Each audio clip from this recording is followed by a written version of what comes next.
Hans-Georg Rummler, well, his background is a cook as well, and then he studied food science. I had the pleasure to work with him in Gate Gourmet, but later on as well he was CEO for Compass Group in Germany, and as you have mentioned already, now you're heading a company, Eichinger. So he has a lot of information, and he would like to give us a real case issue. And I would like that you give a warm hand to Hans-Georg. Thanks. So thank you. Just to get a little bit the introduction why I'm here, because I introduced myself before for the supplier company Eichinger, which are producing some interiors for your business.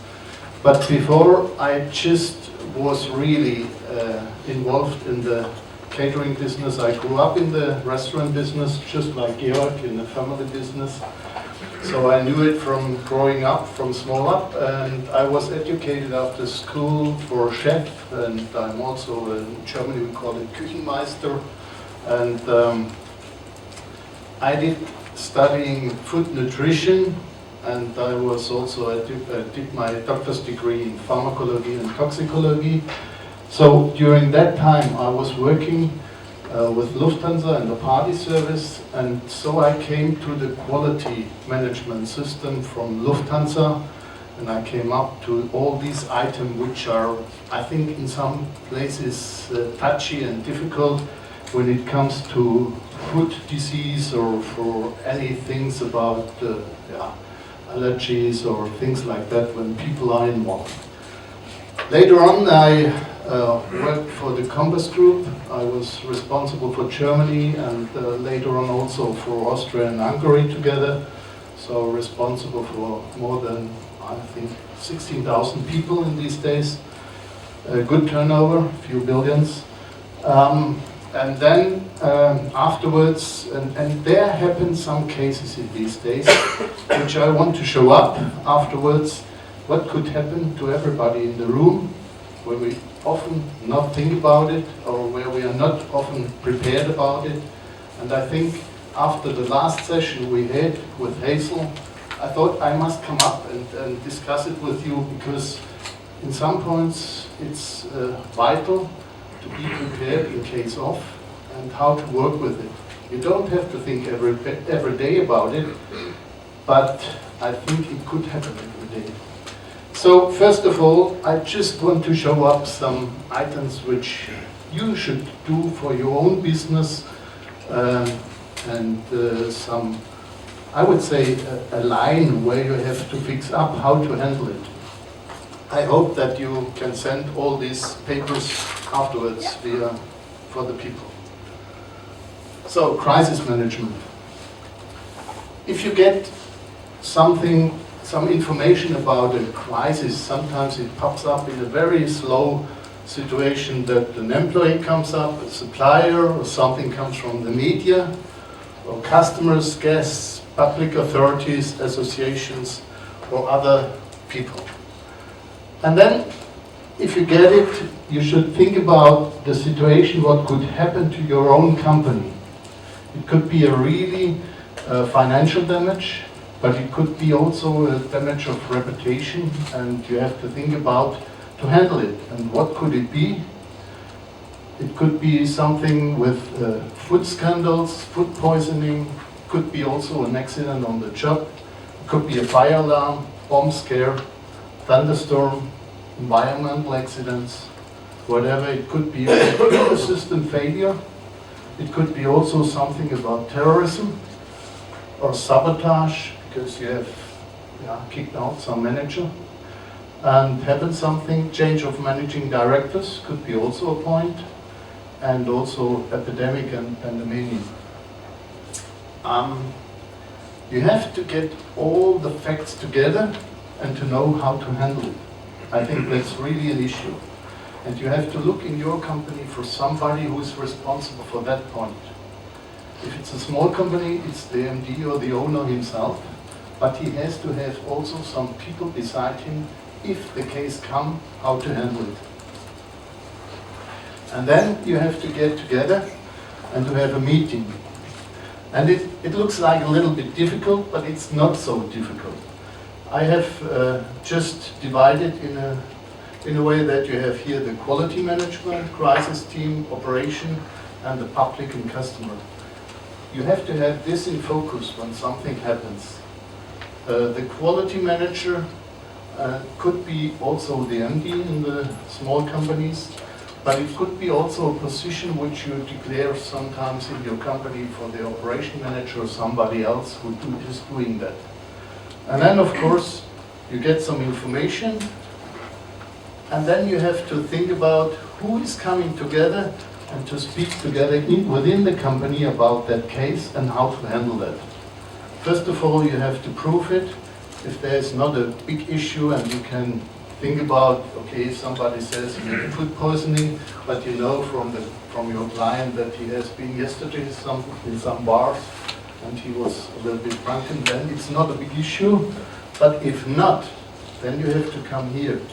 And then you have to prepare a crisis meeting, because it could happen that the public is also involved. And then you have to go over for the procedures. And then, of course, you have to go down. Sometimes you have to inform other people. For instance, it's a legal issue. Then you have to look for somebody who is knowing about that. Maybe you need some help from external helps or somewhere else. And then, of course, you have to go for instruction in your own company. But you have to make very clear who is doing what and who is speaking to whom. And then the information is going on, and then sometimes you have to find out if there is something going on again or stop. If not, you have to come back and you have this process until it's solved to the final. And it could go over some weeks, it depends what the case is. If it's really a food poisoning, and it's a question how to handle that. If yes, your quality manager or yourself, you have to make very clear who is the part of the team where you should sit together and collect the data and the facts in a possible crisis, which is not so easy. Because in these cases, everybody is very, I would say, not by the business. They are thinking about things which you don't need. And you have to bring them back on the facts and figures. And that's necessary to keep cool on one hand side. On the other hand side, you have to get the feeling about the situation and how to handle the people, which mostly is the client. And you must be clear what's going on about these decisions. Finally, this team, if it's 2 people or 5 people, it depends, they have to get and to manage this crisis. And they are deciding how to report the case, how to go to the public, and how to treat the people. And you have to make a clear preparation of the meetings, and you have to prepare it.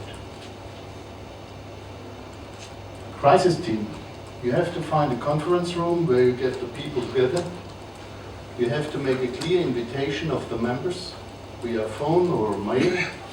And you have to make also a clear equipment, which is a flip chart, pinboard, notebook, and an agenda. It's really necessary to do that. And you have to take minutes on that meeting.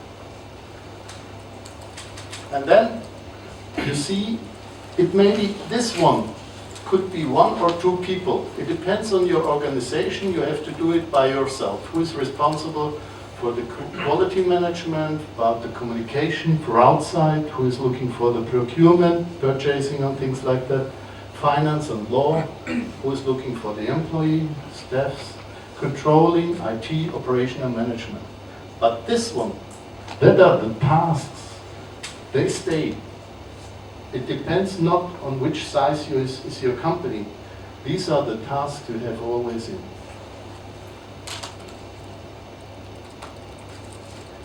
Why I'm saying that?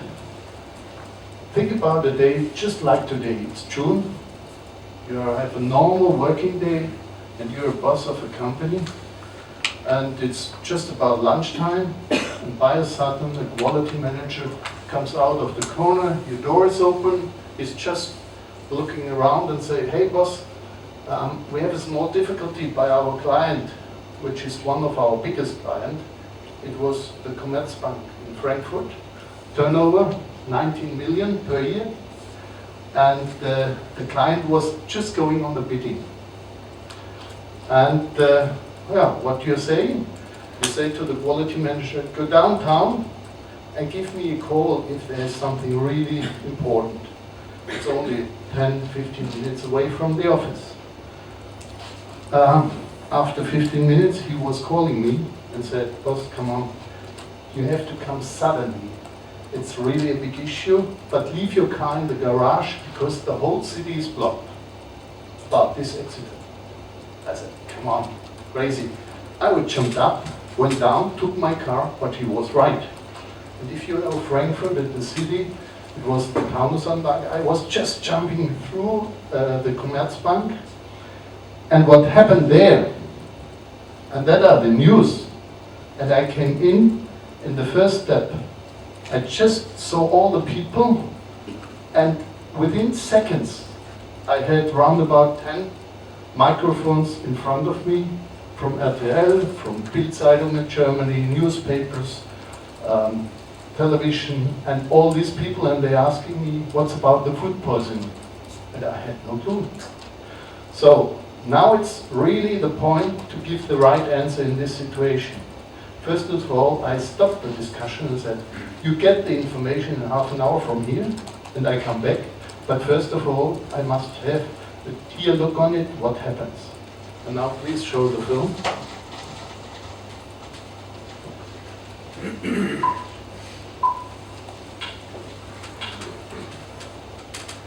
Intense alert for the Frankfurt Fire Brigade. At least 66 persons have been poisoned at the Commerzbank canteen today, apparently with buttered fish.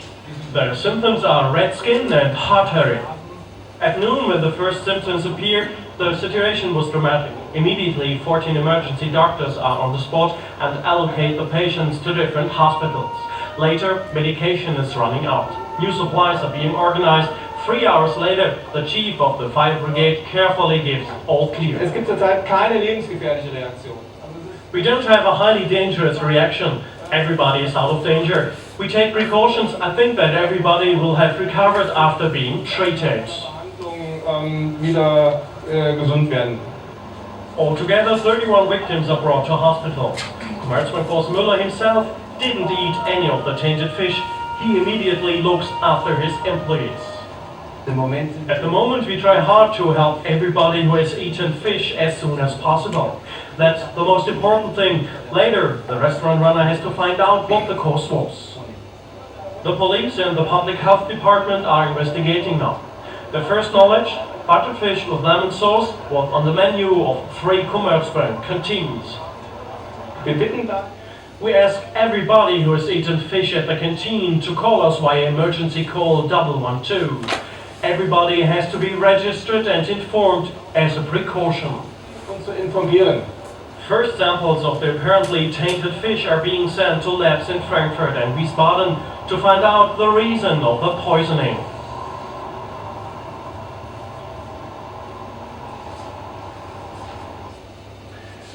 And think about the people who have spoken. They had been, when I told you that I just came in and then the microphones had been here, I went up and I met the CEO of the Commerzbank, Mr. Müller, and the master of the ceremony, in this case, is not he. It's the fire brigade commander. He's telling you what to do. And then are the doctors, and then are the veterinarians. And they tell you, you are the one who has done the food poisoning. Just sitting around the table. That was the veterinary. And I said to him, it's not food poisoning, it's an allergic reaction. The doctor said he's right, because I saw it from the skin of the people.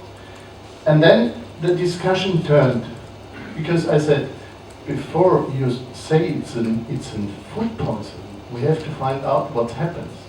And within half an hour, I got out, it could be the fish, because all of these people had, in one way or another, had the fish, Buddha fish.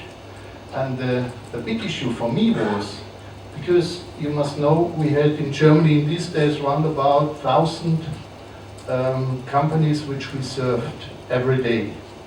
And on Friday we had mostly the same fish all over Germany these days. So I had to stop this product within minutes because it could happen somewhere else.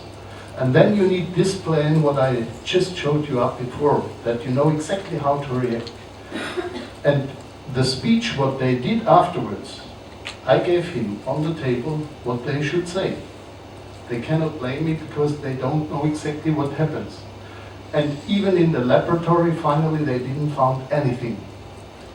I personally did something behind that and after that to look what could be the issue in this butterfish. And I found it out because I got also the information from the supplier where this fish was just catched before. It was catched in the Pacific, and in the summertime this fish has a relatively high histamine content, and that could react to somebody. It's the same if there are some bees inside and you get also a stick in. Some of us doesn't care about it, but some of us, they get a reaction on it. And exactly that was the case here, but you have to find out how to react. And finally, when I told all to these Commerzbank people, they stopped the bidding because they knew that I was working on that. And when this, after 2 days, 3 days, everybody was okay, they gave me the contract for 3 years because we reacted in the right way. What I want to say is if you have a clear plan and you have a damage, you can make out of the damage also a positive thing if you react on the right way. And that's the message what I want to give to you. Thanks.